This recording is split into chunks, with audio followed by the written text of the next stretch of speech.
Live en esta jornada, en este ciclo de entrevistas que estamos realizando noche a noche en la medida de lo posible, donde estamos compartiendo con varios personajes vinculados al mundo del emprendimiento, de la política, de la actualidad, pero sobre todo de eso, del emprendimiento, del mundo de los negocios, del marketing digital, porque estamos viviendo un tiempo de cambio, un tiempo que realmente responde a otro tipo de necesidades, y en esa suerte es que noche a noche estamos conversando con personas que nos aporten, que nos ayuden a entender el contexto de la situación actual, a raíz de la pandemia, a raíz del COVID-19, a raíz de lo que también esto tiene como implicaciones para los negocios, para el emprendimiento, para toda esta movida importante que estamos tratando de ahondar, de promover, para que mucha gente encuentre un camino por donde poder reactivar su economía, por donde poder encontrar la suerte de reactivar sus negocios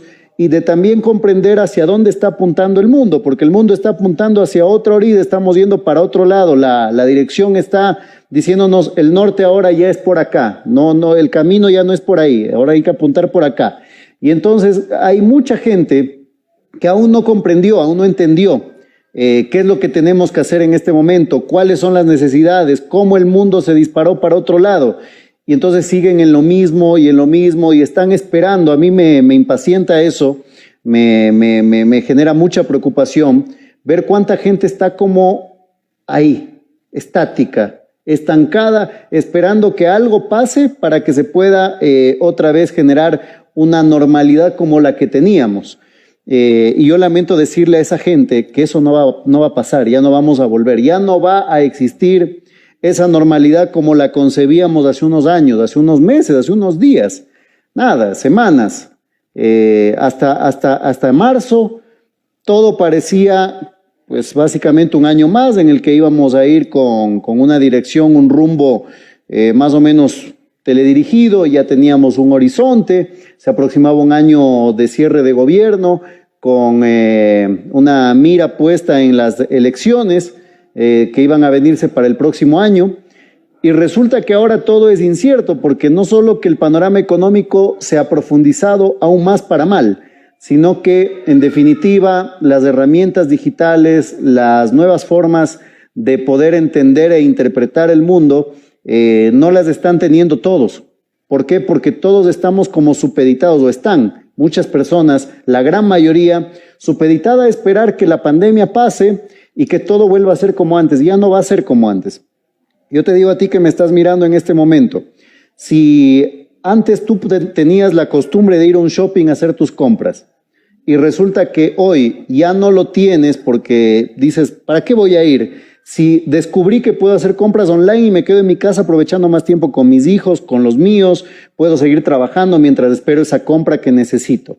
Si quiero hacer o vender un producto o servicio a través de internet, lo encuentro y lo voy a promover. Entonces, hay una visión totalmente distinta de las cosas que empezamos a entender. Y de eso vamos a hablar hoy, de cómo está el panorama actual en materia económica, de qué es lo que nos depara a los ecuatorianos las medidas económicas que se han dictado por parte del gobierno el último día lunes, esa nueva realidad, esa nueva actualidad. Y para eso vamos a conversar con el doctor Napoleón Santamaría, primero pues una persona que considero muchísimo desde su nicho, que es justamente la materia económica y tributaria, y por supuesto desde su visión obviamente de la situación actual del país. Así que con Napoleón vamos a conversar hoy unos cuantos minutos. Qué gusto, ya lo tenemos ahí a Napoleón, así que vamos a charlar unos cuantos minutos. ¿Cómo estamos, mi querido Napoleón? Bienvenido. Buenas noches. Saludos, mi estimado Cristian. Buenas noches con todos quienes nos pueden ver por este medio digital. Nada, y siempre un abrazo solidario a todos quienes estamos cumpliendo con el acometido del aislamiento y respetando las normas de conservación. Esto es de mantenerse, de soportarse y tratar a la vez de mover y de reactivar la economía, ¿no? Esa es la diatriba, es importante. Pero sobre todo el tema de un abrazo solidario, mi querido Cristian, a ti y a todos quienes nos miran. Sí, señor. Bueno, ¿cómo vas llevando lo del confinamiento tú, Napoleón?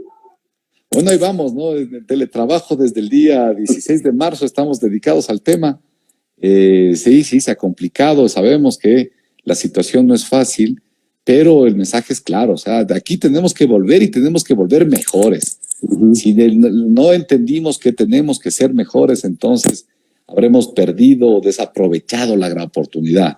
La oportunidad es de entender que tenemos todos que volver mejor, mejores empresarios, mejores trabajadores, mejores funcionarios públicos, etcétera, mejores individuos para nuestra sociedad, ¿no?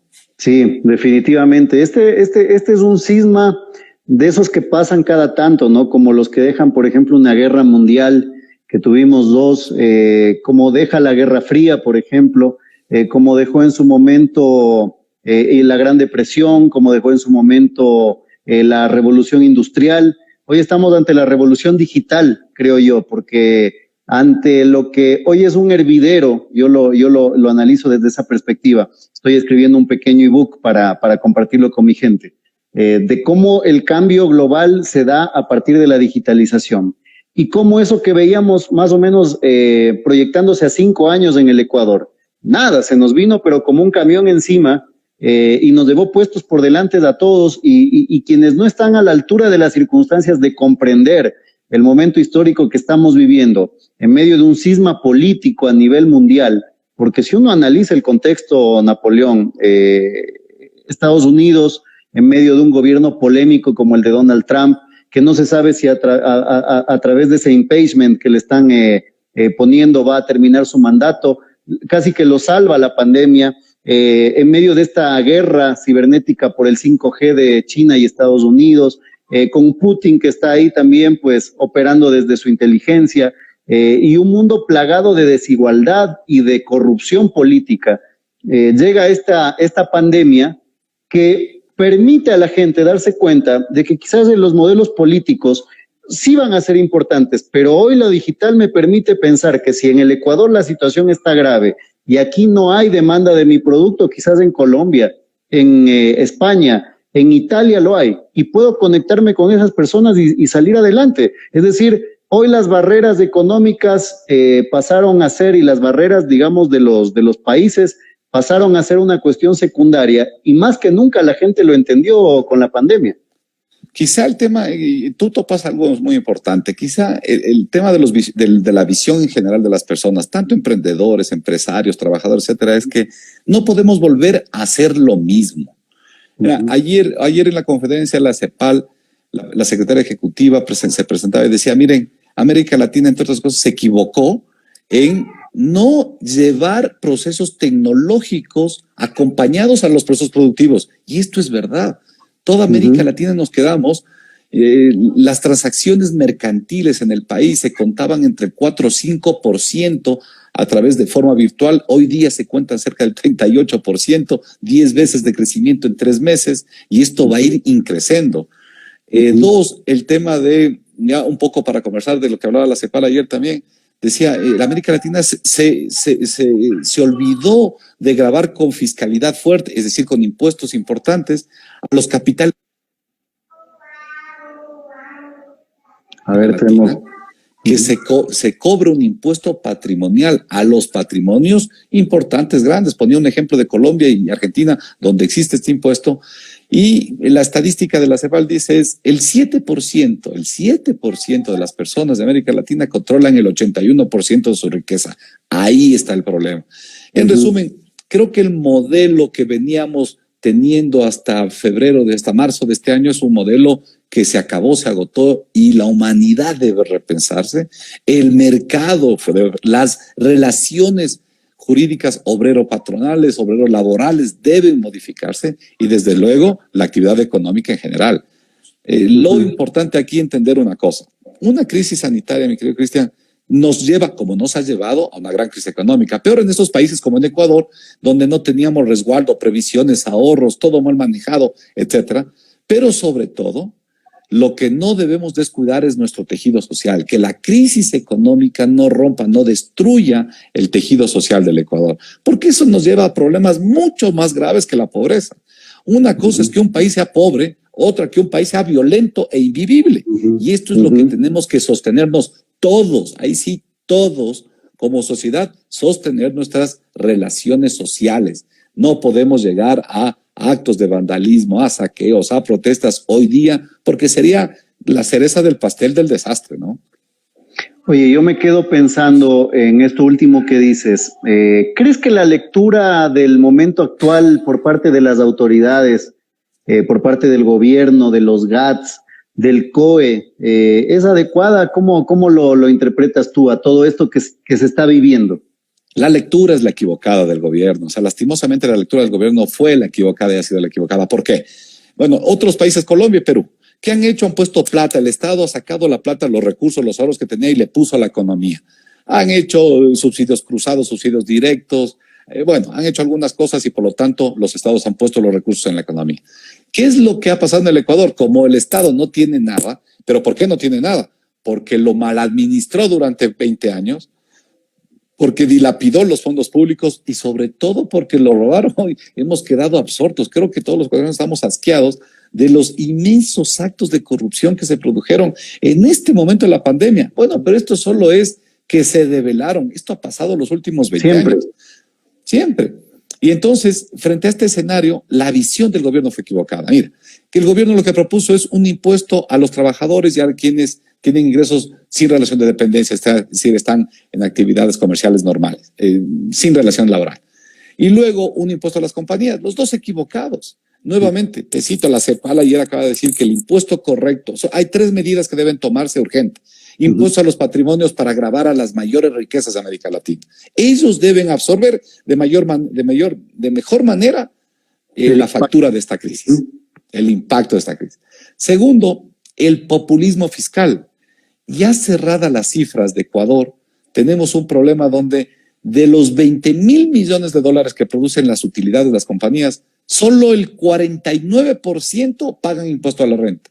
Y la pregunta es, ¿qué pasa con el otro 51% de utilidades que se generan y se pintan en los balances y en las declaraciones? No pagan impuesto a la renta. ¿Por qué? Porque están exoneradas. 10,000 millones de dólares de exoneraciones. ¿Por qué? Por populismo fiscal de 20 años. Exoneración para esto, exoneración para el otro. Y por lo tanto tenemos solo la mitad de gente que estamos pagando impuesto a la renta y la otra mitad que ganan plata, ojo, que ganan utilidades, no pagan impuesto a la renta.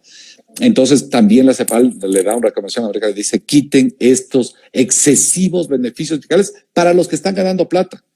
Y 3, lo que nos llama es a pensar definitivamente en un salario básico humanitario. Ya no como este bono de pobreza, ya no como sino como un salario, porque efectivamente la pobreza, 34-35% de América Latina y del Ecuador 36%, no va a poder sostenerse si es que los recursos no van bien orientados al Estado y desde el Estado se redistribuye a las personas que desafortunadamente no han logrado incrementar, superar sus niveles de riqueza. Y estas son las 3, digamos, directrices más importantes que la CEPAL ha lanzado el día de ayer a América Latina. Y yo, créeme, comparto y he promulgado estas tesis de hace mucho tiempo atrás, que no son políticamente, no les gusta a muchas personas. La verdad que hay que decir lo que le interesa al país, cómo sacamos este país adelante, cómo nos subimos todo, sea o no sea popular, sea políticamente conveniente o no. Aquí en el Ecuador, entre otras cosas, lo que hay que cambiarnos es, mi querido Cristian, es que hay que decirnos lo que necesitamos hacer como país. Y entre otras cosas, esta es una de los caminos que Ecuador tiene que seguir. Sí, definitivamente. En el medio de todo eso yo me quedo pensando, ¿qué pasa si, por ejemplo, cosa que no la veo ni cerca, pero qué pasa, por ejemplo, si mañana le damos ese salario humanitario a la gente? ¿Cómo podemos nosotros pretender, Napoleón, que la gente, en este caso, obtenga un salario humanitario, no un bono solidario como el que está teniendo ahora? ¿Qué significaría un salario humanitario? Algo que le permita tener por lo menos un ingreso digno, para que pueda ser algo sostenible para la economía de ese hogar. Pero yo me pregunto, ¿qué pasa con esa gente que toma por falta de oportunidades, por falta de educación, por falta de conocimiento? ¿Qué pasaría si, por ejemplo, hay gente que toma ese dinero y solamente se lo empieza a gastar en cosas suntuarias? Es decir, o se lo empieza a gastar solamente en cosas que son de consumo. ¿Qué pasa si nosotros le enseñamos a esa gente a reinvertir un porcentaje de ese dinero, de ese salario humanitario? Empezamos a construir otra mentalidad en ese tejido social que tú bien señalabas. ¿Por qué los gobiernos en América Latina, en nuestro país, no se preocupan de enseñarle a la gente a pescar en lugar de darle caridad? Esa es la gran pregunta. Y mira que yo sumo el escenario de los anuncios del presidente Moreno. Él ha anunciado 1.000 millones de créditos. La historia de la colocación de los créditos, adicional al tema del bono, que ya lo topo inmediatamente, pero la historia de la colocación de los créditos por parte del sistema financiero público, Banco de Desarrollo, Banco del Estado, CFN, etcétera, etcétera, ha sido un desastre de administración. El gerente del BIES se presenta esta semana y nos dice que la recuperación de la cartera del BIES está en el 26%. Mira lo que está pasando con los fondos de los desarrollos sociales. El 70 y pico % no se están recuperando. ¿Por qué? Porque la gestión es mala. Porque el Estado no es un buen colocador. Estos 1.000 millones que ahora se están tratando de imponer ahí van a pasar bastante parecido. ¿Qué va a suceder? Pero ahí me detengo y volvemos a otro punto neurálgico. ¿Quiénes son los tenedores de bonos? Los grandes tenedores de bonos, y eso lo sabemos, son en bancos ecuatorianos, empresas de seguros que por ley están obligadas a invertir, ¿no? Vale hacer esta precisión. Muchas compañías de seguro están obligadas a invertir en papeles para sostener lo que se llama su capital técnico. Y para la mejor manera, porque te reditúan en buena tasa, en muy buena tasa, es comprar papeles del Estado. Y luego, la mayoría de tenedores son propios capitales de ecuatorianos. Esto es clarísimo. Personas naturales ecuatorianas por eso, muchos recursos. La desesperación de pagarles, en plena crisis humanitaria que estamos viviendo de salud. Correcto. Entonces, eso es lo que le hemos criticado al presidente Moreno. Primero, esta visión de pagar la deuda externa. Mira, Argentina este viernes le puede sorprender a América Latina. Cuidado. Por segunda vez. Argentina le puede estar sorprendiendo por segunda vez. Pero ayer, Christine Lagarde, la secretaria ejecutiva de la CEPAL, dejó prever que si bien en inicio los acreedores internacionales dijeron que no le van a hacer lo que se llama la quita de la deuda, es decir, disminuir, condonarle un pedazo de la deuda externa, ella anunció ayer que muy probablemente el Fondo Monetario Internacional va a dar un alivio a la Argentina condonando, no capital, porque el fondo no puede condonar capital, pero sí intereses. Y si es que el Fondo Monetario condona algo de intereses, la banca privada, vamos a decir, los chinos, los tailandeses, los bancos de desarrollo del mundo, etcétera, podrían estar entrando a una renegociación del endeudamiento argentino de 66.000 millones que están sobre la mesa de los 110.000 que tienen, ¿no? Para que este viernes probablemente Argentina tenga noticias muy interesantes. Ahora, extrapolo a Ecuador. Ecuador tendría que estar haciendo lo mismo. Por el contrario de estar pagando la deuda, deberíamos hoy día estar sentados con los acreedores internacionales diciéndoles, vea señor, no le puedo pagar. Es que, ¿cuál es el problema de decir la verdad? No puedo pagarle en esas condiciones. Deme más plazo, mejore la tasa, hagamos una quita de capital, Fondo Monetario, hagamos una quita de intereses. Esto es lo que tenemos que estar haciendo como país. Oye, es tan patético porque uno se queda con esa idea tan equívoca, tan sumisa, digo yo, del presidente diciendo, teníamos que demostrar que somos buenos pagadores para que nos presten mucho más. Y resulta que esa plata no llegó nunca. Entonces, yo digo, ¿dónde queda la dignidad de este país? ¿En qué manos hemos caído? ¿Y en qué manos caeremos después? Porque yo no veo un referente político en este momento que pueda venir con un cambio. O sea, no voy a dar ni nombres porque difícilmente uno puede dar nombres. No hay un líder político en este momento en el mundo que uno pueda decir, este sí, ¿no? Muchos hablaban de Bukele y que bueno, que es un presidente revolucionario con ese discurso que dio en la ONU sobre la tecnología y demás. Pero bueno, hay que ver si también no recae eso en un populismo como el que ya vivimos aquí en gran parte de América Latina, porque ya empezamos a notar ciertas cosas que son paralelismos de lo que habíamos visto ya en nuestros países. Entonces, no hay un referente. Entonces, ¿cómo podemos pensar en un cambio a mediano plazo cuando estamos discutiendo cosas tan,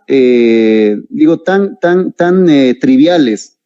Porque pasa, mira, algo importante pasa a ser trivial. Estamos discutiendo cómo el Consejo Nacional Electoral va a plantear las próximas elecciones con un país que no tiene plata para eso, con un país que en este momento no sabemos cómo va a estar para una elección, pero además con candidatos que en este momento todos se han escondido, ¿no?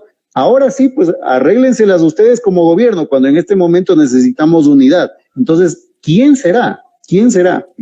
Mira, yo voy a rescatar tres elementos importantísimos de tu reflexión. Primero, claro, lo lamentable del país es que tenemos a un señor presidente que no tiene las capacidades de administrar este país.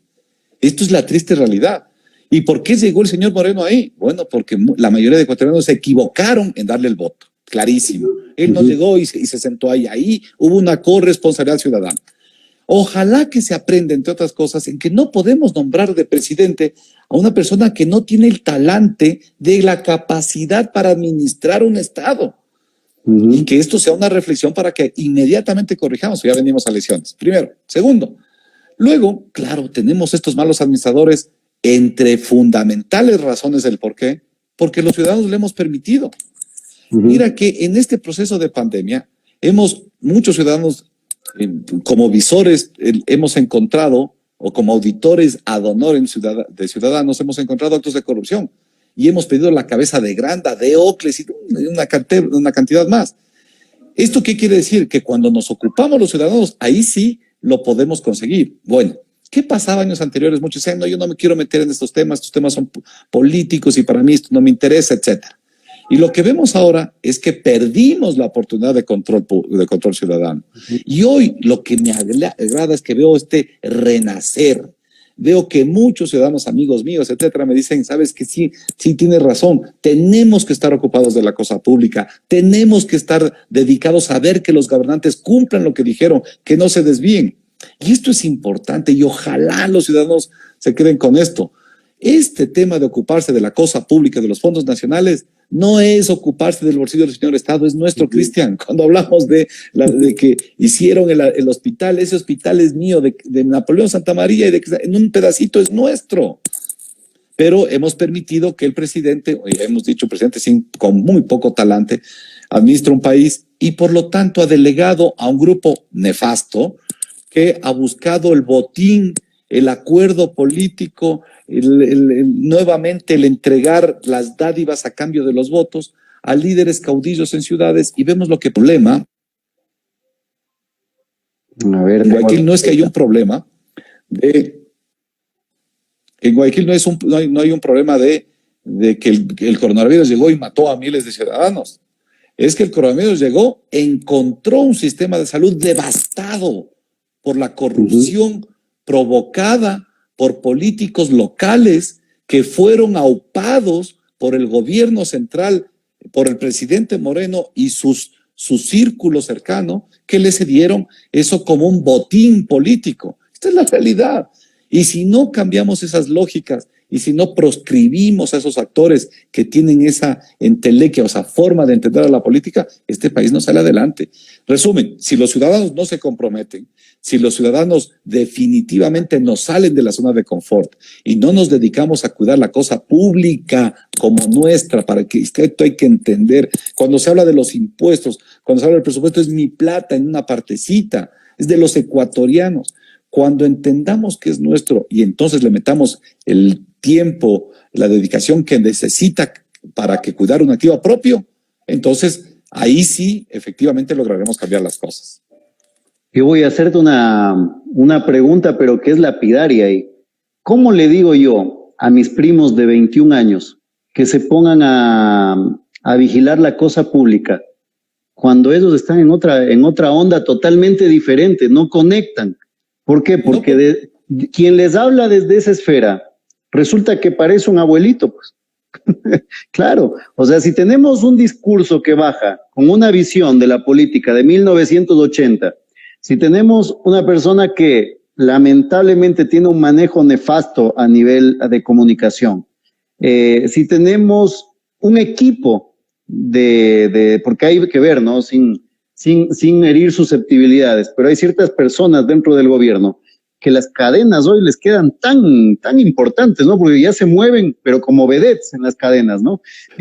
Claro, ya es una cosa, a ver, ¿a qué hora me toca hablarle a todo el país, ¿no? Y aparecen ahí y hasta se muestran hasta con un aspecto como de diciendo, aquí estoy, otra vez yo hablándole a todos. ¿Cómo conecto yo con los millennials? ¿Cómo conecto con la generación Z? Y con quienes ya nacieron, porque los millennials nacieron sin celular, lo encontraron ya en el camino, igual que nosotros, pero lo encontraron jóvenes. Nosotros lo encontramos ya en un estado, pues, un poquito más maduro. Más avanzado. Pero mi hijo nació con celular, pues, Napoleón, ¿cómo le digo que le escuche a un abuelito que le está diciendo cómo hacer un país con visión de 1980 en pleno 2020 y en una pandemia? Sí. Es interesantísima tu reflexión, Cristian, súper interesante. Primero, el tema sustancial ¿no? Es triste, pero que esto, lo que tú comentas, déjame reflexionarlo porque hay que decirle a la gente esto.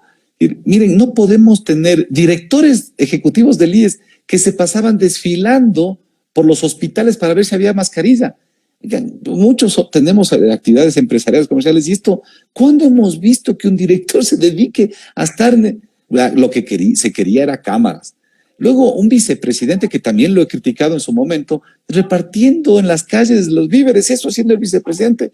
Esto no tiene sentido, eso es parte de la herencia nefasta del correísmo, donde tenían que estar en el show televisivo, ¿no? El show, la ministra de gobierno, que es de gobierno, habla de gobierno, de economía. Ayer habló de temas laborales, de tema de salud. Esto es un desastre, esto es insostenible. O sea, algo sabemos de empresas los que ya tenemos años en este tema. El ministro de Salud diciéndole al alcalde Yunda que si él fuera alcalde ya hubiera abierto Quito. Y abierto, este es el desastre que vivimos desinstitucionalizado.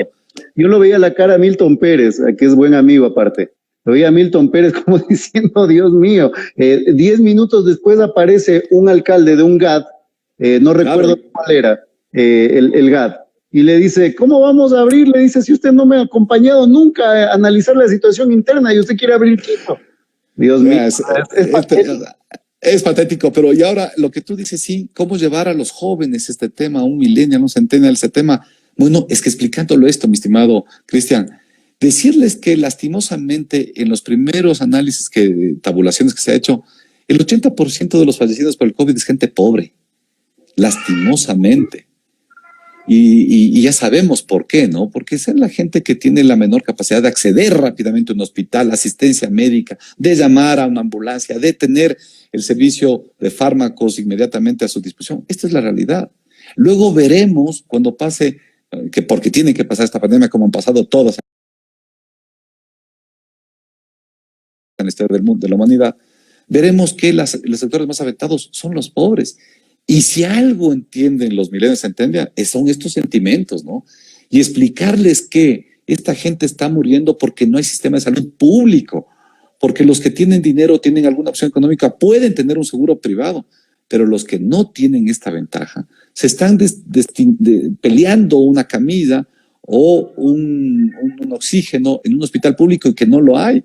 Y por eso es importante cuidar a fondo público, tan importante como cuidar la educación. Hoy vemos cómo se ajusta el presupuesto de educación en el sistema universitario y en los colegios. Los colegios fiscales y fiscomisionales del país no pueden dar educación virtual porque no solo que los chicos, los jóvenes, los niños no tienen la computadora o el internet en su casa suficiente para atenderlo, sino que mira, muchos profesores no tenían conectividad desde sus casas para brindar el servicio de educación. Esto es lo que hay que bajar el nivel de cuentas nacionales a la realidad, decirles, chicos, por eso es que necesitamos su apoyo y su compromiso para que también la gente pobre, también la gente sin recursos económicos pueda acceder a educación y la educación sea de calidad. Y ese es un compromiso de ustedes. Si ustedes no ayudan, ellos no salen. Y si ellos no salen, ellos en algún momento jalan y los hunden. Esto es un tema de, efectivamente, llegar a traducir lo que es un lenguaje, ¿no?, a título nacional, en cuentas nacionales, en relación estadual, seccionalidad del país, etcétera, a la práctica real de lo que un chico centennial o millennial puede llegar a entender, en querido Cristian. Sí, absolutamente. Oye, qué grave la situación. Permíteme saludarle un poquito a la gente también. Lenin 077 dice, buenas noches, Cristian, saludos desde Ibarra. A Franco Fernández, que ayer estuvimos charlando con él, dice, el ministro les pagó a sus panas, dice, les pagó a los tenedores nacionales y les pide a los extranjeros. Dice por acá también Lenin, dice, señores, lamentablemente el presidente no está gobernando, quien gobierna es la ministra Romo. Y la gente tiene esa percepción, ¿no? De que todo el tiempo estamos ante quién mismo gobierna aquí, quién mismo gobierna. Saludos para Paul Trujillo, para Leonor Elizabeth, para Lucho 6223 y todos quienes siguen enviando, por supuesto, sus mensajes. Ahí pueden preguntarle a Napoleón lo que ustedes deseen. ¿Cómo analizas las medidas económicas que se han dado el día lunes?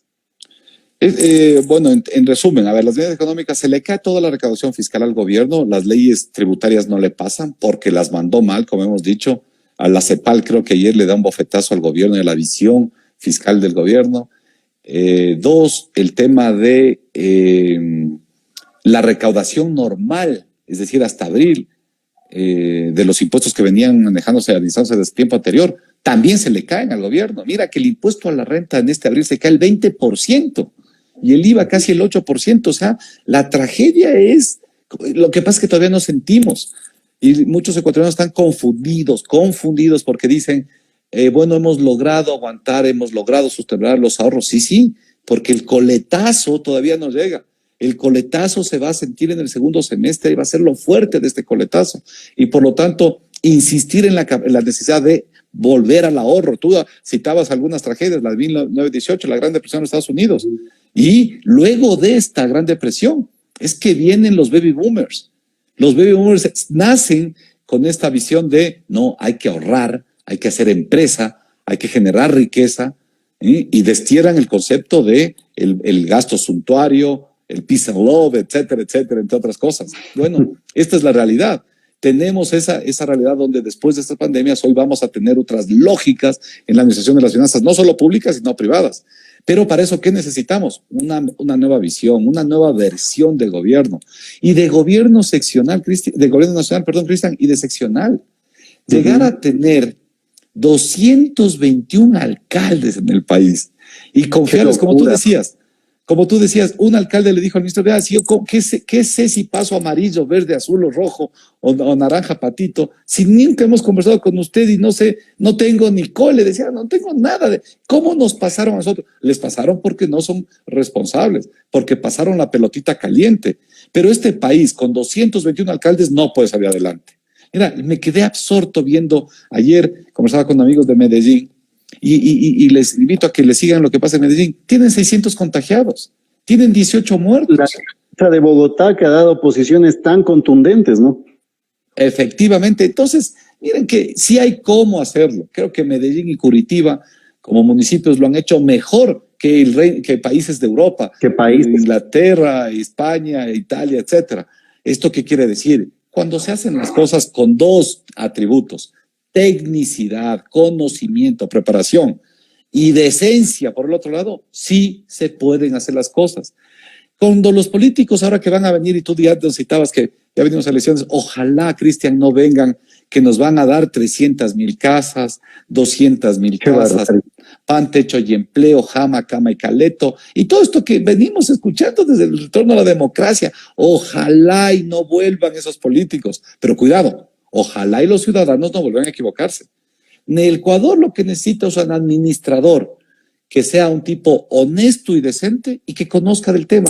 Nada más. ¿Qué nos ofrezca? Nada. Solo administrar técnica y decentemente los fondos públicos del país.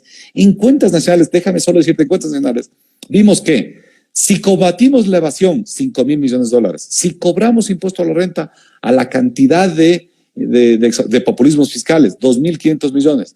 Y no dejamos que se roben la plata del Estado. Todos los años, Cristian, este país tendría 11,000 millones más de dinero. De superávit. No tendríamos problema, tendríamos superávit, el país era un país boyante. Es decir, riqueza no es que nos falta, lo que pasa es que unos pocos sinvergüenzas, especialmente estos políticos, la laca de este país, la clase política, nos ha hundido y lo tiene al Ecuador en este estado de postración, ¿no? Oye, desde la visión empresarial, ¿cómo crees que los empresarios van a empezar a espadear esta crisis que ya estamos viviendo? ¿Cuáles van a ser las medidas? Porque, a ver, ya tienen ahora flexibilidad laboral, pero esto hacia dónde nos lleva también a los empresarios. Yo digo a los emprendedores también, porque aquí tengo un montón de gente que trabaja o a la que yo le brindo mis servicios empresariales y que están pendientes escuchándonos porque dicen, a ver, quiero saber qué es lo que se viene para saber cómo administrarme, cómo manejarme. Y yo quiero partir por ahí porque sé que los empresarios que son dinosaurios, los que representan las cámaras de comercio y demás, ellos van a tomar una posición mucho más derechista, mucho más dura, pero mucho más liberal. Pero en cambio, ¿qué pasa con esa gente que se va a quedar sin trabajo y que en este momento puede estar emprendiendo algo nuevo con las mini tribus que se han generado y que ofrecen oportunidades para todos? Y mira, qué buena reflexión, porque también no solo le digamos a que el Estado o los subnacionales, los gobiernos subnacionales lo hicieron mal, también veamos el sector empresarial y el sector de emprendedores. A ver, muchas empresas han logrado sostener la crisis. ¿Por qué?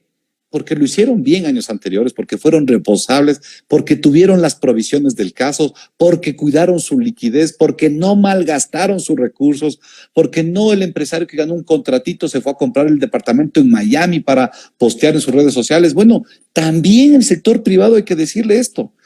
Este sector privado, el serio, el honesto, el que piensa en empresa, en proyecto futuro, en cadena de valor, en protección al medio ambiente, en desarrollo personal y tecnológico de sus trabajadores, esos son los que hay que fomentar. Pero, Cristian, lo triste de esta pandemia es que vemos, yo participo, soy abogado de algunas empresas exportadoras, y México me decía, oye, ¿y cuál es la marca del atún, del camarón ecuatoriano? Y no tenemos marca país. ¿Por qué no tenemos marca país? Porque tenemos 100 productores de camarón, cada uno con 10, 5, 4, 20, 40 hectáreas, todos por su lado, todos tratando solitos de desarrollar su plataforma tecnológica o su desarrollo industrial. No hay industria común. Y esto es lo que hay que cambiar desde el lado empresarial y el del lado emprendedor. Si algo también podemos copiarle a Colombia y a los peruanos también, es que ellos tienen Juan Valdez, que unieron a más de 400 caficultores. No, ¿cómo no poder ser que nosotros nos unamos sin perder la propiedad, la autonomía y las finanzas de cada uno, pero unamos para hacer grandes empresas con marca nacional? No puede ser que tengamos el mejor camarón y no tengamos marca país, el mejor café, el cacao, el arroz, y no tenemos marca país. El país exporta el 45% del atún del mundo y no tenemos una sola marca ecuatoriana que esté posicionada en mercados internacionales. Utilizamos las marcas de los países de afuera. Bueno, el mensaje a la empresa privada es clarísimo.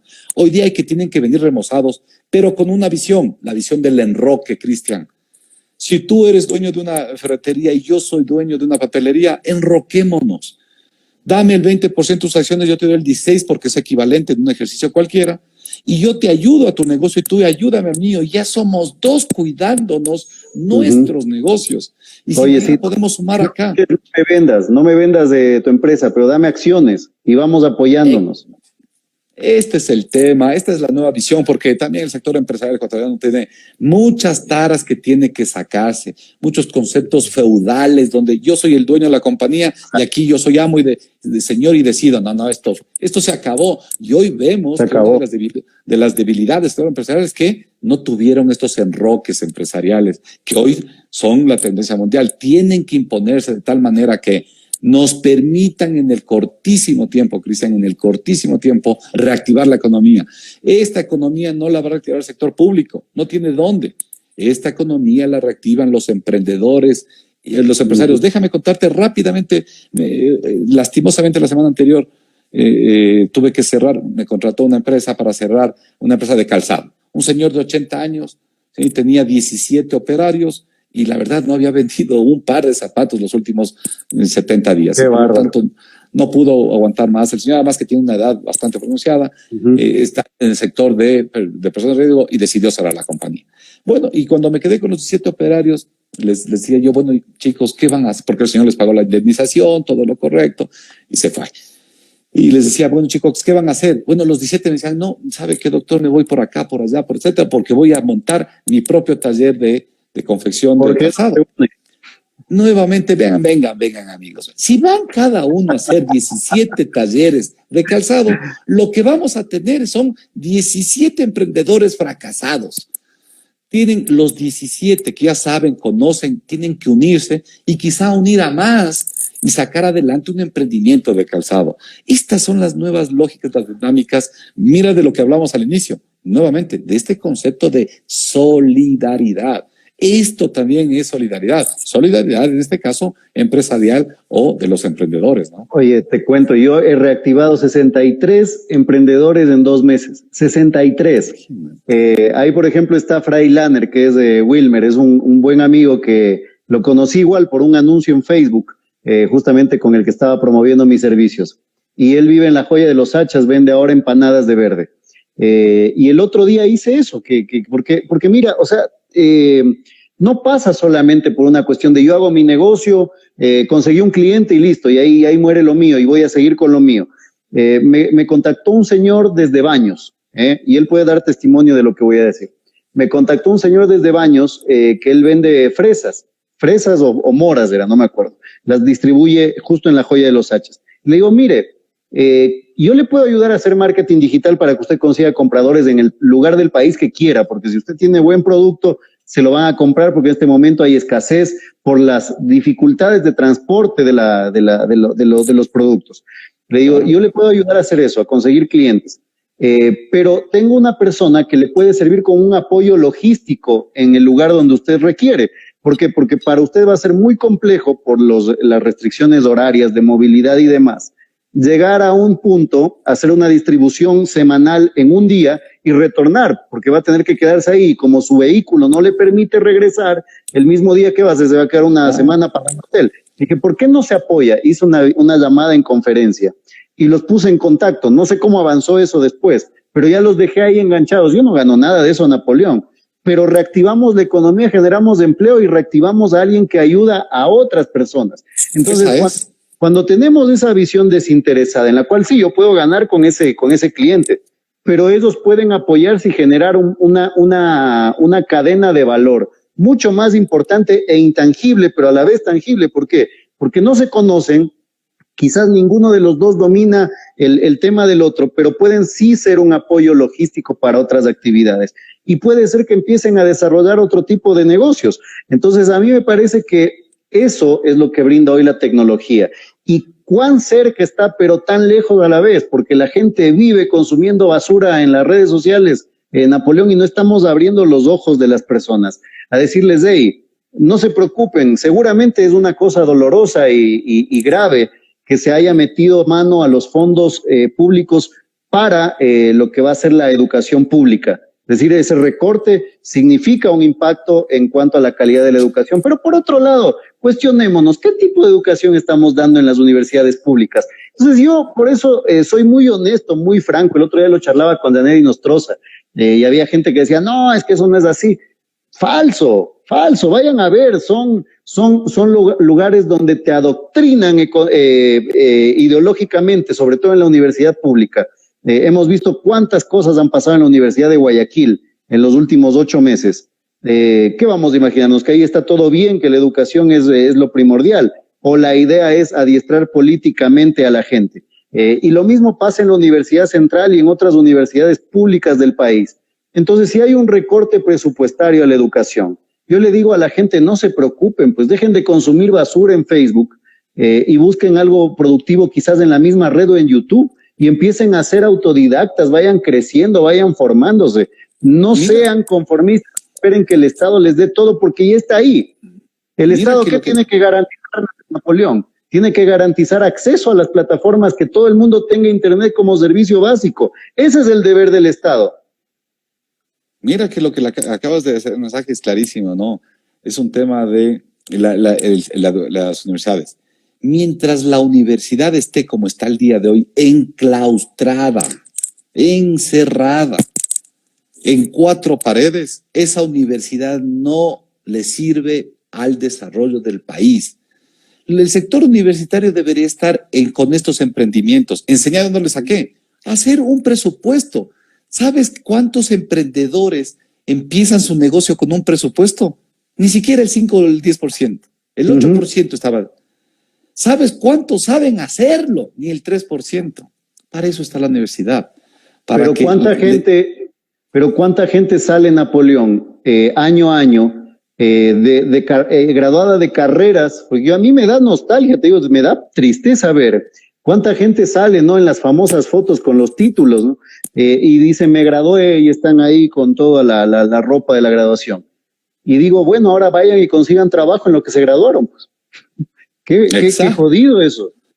Exacto, entonces, mira, primero anclar a las universidades, meter a la universidad en el desarrollo nacional, que salga del claustro universitario y que las pasantías de los abogados, en vez de que estén corrompiéndose en el sistema judicial corrupto que tenemos, que vayan al campo a enseñarles a los emprendedores cómo hacer una asociación en cuentas de participación, cómo un joint venture, cómo un consorcio, qué es más barato una compañía anónima o limitada, cómo funciona. Esto es lo que debe hacer. Luego, sector público, Cristian.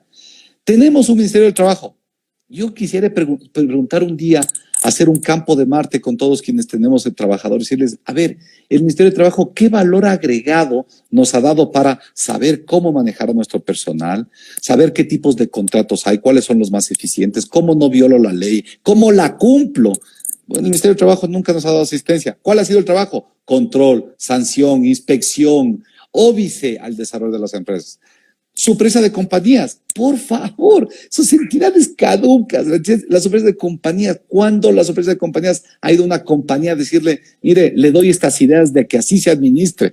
¿Por qué no hacen esta unión, esta fusión, Vamos a dar esta capacitación? Les doy esta capacitación, les doy esta asistencia tecnológica. Bueno, es que este sector público ecuatoriano estuvo dedicado o ha estado dedicado para el control y para la sanción. Para eso han sido brillantes y eficientes. Y también para la corrupción, desde luego, porque el que controla y sanciona tiene la posibilidad de, entre comillas, condonar la sanción y por lo tanto corromper. Pero no, la visión del sector público, Cristian, debe ser contrariamente la opuesta. Y por eso muchos dicen, es que la medida del gobierno deja en el desempleo a muchas personas. Y les digo, sí, deja en el desempleo a muchas personas. Pero veamos TAME. TAME hace 10 años tenía 370 millones de patrimonio positivo y hoy día tiene menos 700. $1,000 millones se robaron. ¿Dónde están? Que no se robó el asistente contable de TAME, estoy seguro que no se robó el asistente contable, pero él vio cómo se robaban, vio cómo pasaron gerentes por ahí que le enchufaban facturas o que enchufaban honorarios y no dijo nada. El pequeño asistente contable y la de recursos humanos también vio eso, y los gerentes operacionales también vieron eso. Es decir, tan corrupto es el que participa del atraco de los fondos públicos cuanto el que deja que esto suceda. Así que es una lástima, pero cada quien cosecha lo que siembra. Y aquí muchos funcionarios públicos están cosechando lo que ellos sembraron. Sembraron un despilfarro en TAME y que no se cerró ayer Flopec, que es otra despilfarrada. Fabre, sí, ya lo anunciaron hace tiempo atrás y no se ha cerrado. Bueno, esta es la realidad. Necesitamos empresarios y emprendedores comprometidos con una nueva visión de desarrollo, nuevos modelos, lo que tú has dicho, plataformas tecnológicas y virtuales para comercialización de bienes y servicios, para facturación, para cobranza, para telecobranza, para basar en la virtualidad de la economía. 2, un sector público con políticas públicas de apoyo a los emprendedores, de asistencia, de consultoría, de apoyo en general. Y 3, unas universidades ancladas en el desarrollo nacional. Hoy lo que se necesita es que por lo menos la universidad tenga de forma obligatoria facultades de enfermería y de medicina. Es lo que vimos y lo que sabemos que al país le falta son estos profesionales. Y todavía tenemos una deficiencia absoluta en todo nuestro sistema educativo, no solo en la creación de profesionales, sino también de hospitales. El reto de las universidades y de las buenas va a ser tener facultades de medicinas con un propio hospital de medicina para formar profesionales de calidad, que será la profesión del futuro. Luego de esto queda marcado las nuevas profesiones, por cierto, también, ¿no? Por cierto, también otra nueva visión para que los chicos se desenchufen de lo que pensaban estudiar y vuelvan por los nuevos rediles y los nuevos retos que nos impone esta pospandemia, ¿no? Sí, y yo diría eso, que también deberían haber inmediatamente personal y departamentos abocados única y estrictamente a la innovación, porque la innovación es la única posibilidad también de que este país pueda progresar. Napoleón, te diste vuelta a la cámara, creo, ya no te veo. Estoy viendo ahí unos bombones, creo que tienes, ¿ah? Bueno, antes de cerrar la entrevista y este buen rato que hemos compartido contigo, oye, yo quiero dejar marcada una idea que la dejo todas las noches a la gente que nos ve. Si no digitalizan sus negocios, si no se adaptan a la nueva era tecnológica, están cometiendo simplemente un error que puede costarles no solo el quedarse caducos, sino que se están negando la posibilidad de un crecimiento sostenible, medible y a bajo costo que hoy está al alcance de cualquiera. Simplemente tienen que saber hacerlo. Entonces a las personas les digo, autoedúquense, tienen internet para consumir basura o pueden consumir oro. Y tienen la posibilidad también de acercarse a otras personas que estén en la misma situación de ustedes. Cuando Napoleón manifiesta, y eso yo lo celebro, que es necesario que todos se unan, si se unen las cámaras, si se unen todo el sector empresarial en serio, si se unen los políticos que valen la pena, pero si sobre todo se unen los ciudadanos que necesitan ese apoyo, ese hombro a hombro, desde lo micro hasta lo macro, este país puede progresar. Entonces, la única forma de conectar hoy con las personas es a través de Internet. ¿Cuántas veces más necesitamos decir, digitalicen, digitalicen, digitalicen, digitalicen? Porque si no digitalizan su forma de ver, pero positivamente, y sus negocios positivamente, hay un mar de oportunidades ahí afuera. Pero si no lo hacemos ahora, qué difícil va a ser que sigamos pensando en un modelo como vivimos, cómo se nos ha ido una era, digo yo. Hemos presenciado históricamente cómo se ha ido una era hace 2 meses, ¿no?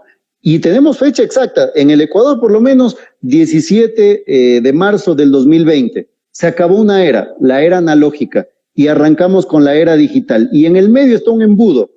No todo el mundo va a pasar, pero la idea es tratar nosotros desde arriba de aplastar y que puedan pasar los que más puedan, porque la realidad es que quienes logren atravesar esa brecha, ese umbral, prometen un país que va a tener muchas mayores capacidades que el que teníamos hace 2 meses. Un país que estaba supeditado solamente a un presidente o a un gobierno que pueda hacer bien las cosas versus otro de empoderamiento y de una cadena de personas que van a representarse a sí mismas en un montón de actividades comerciales, sociales, ONGs, etcétera, que van a tener una voz y un voto ante sus comunidades. Y ahí no puedes silenciar, pues, porque tú puedes comprar la cadena nacional como lo hizo el correísmo, puedes tener la cadena nacional como hoy la tienen los señores ministros, pero cuando tú tienes una comunidad de 1 millón, 3 millones de personas diciéndote, hey, por si acaso aquí estamos nosotros y esto es genuino, es auténtico, hablamos desde nuestro parlante, vamos a lograr hacer un cambio si es que nos unimos de esa manera. Entonces yo a la gente le vuelvo a decir, una vez más, aunque suene pesado, digitalicen su forma de ver hoy el mundo.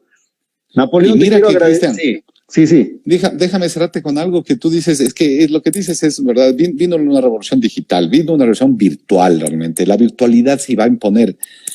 Hoy ya recibí un reporte de universidades holandesas que el próximo semestre, mira que parece que Europa lo tiene superado, pero no, las universidades de Holanda no se abren, se quedan en forma virtual, y por lo tanto los chicos de Ecuador que van a viajar allá se quedan en el país. No sabemos si el segundo semestre habrá presencialidad o no, pero la virtualidad habrá ganado ya un buen camino. Los empresarios, los emprendedores tienen que entrar a la era digital, pero en encadenamientos completos. Proceso productivo, comercialización, venta, facturación, cobranza y postventa, absolutamente todo. Y la verdad es que esto es una maravilla, esto nos invita a ser más productivos aún. Y cuidado, también he conversado con ya algunos funcionarios públicos, especialmente de control, y por ejemplo el SRI también va a entrar a una nueva visión de revisión y determinación y fiscalización a las empresas. Ya no el deme papeles, deme la factura, etcétera, porque ya no hay mucho. Ahora voy a ver sus operaciones virtuales, qué está ofertando en sus productos, cómo lo está haciendo, cómo está vendiendo, etcétera. Es decir, la virtualidad anclado a todo un proceso productivo y formalizado bajo el marco legal del Ecuador. Si a esto le sumamos el agrupamiento, la asociatividad, el enroque de los emprendimientos de los empresarios, yo también comparto contigo, Cristian, tenemos asegurado un buen desarrollo. A esto hay que sumar una cosa: votar al 99% de políticos pisos que tenemos en este país, quedarnos con el 1%, fomentar nuevos jóvenes que quieran entrar decentemente a esta actividad y elegir, por Dios, este 2021, nuevas personas que tomen a cargo un mejor derrotero para el país, ¿no? Sí, señor, sí, señor. Y ese es un trabajo integral lo que tú señalaste, ¿no? Porque uno ya tiene que entregar valor de otra manera, ¿Y cómo es eso? Este es un momento de entregar más de lo que recibes, porque necesitamos apoyar el hombro. Y yo a mis clientes, por ejemplo, ¿qué les digo? Miren, yo hago marketing digital, pero también les doy asesoría en negocios y les ayudo a entender cómo pueden emprender sus negocios.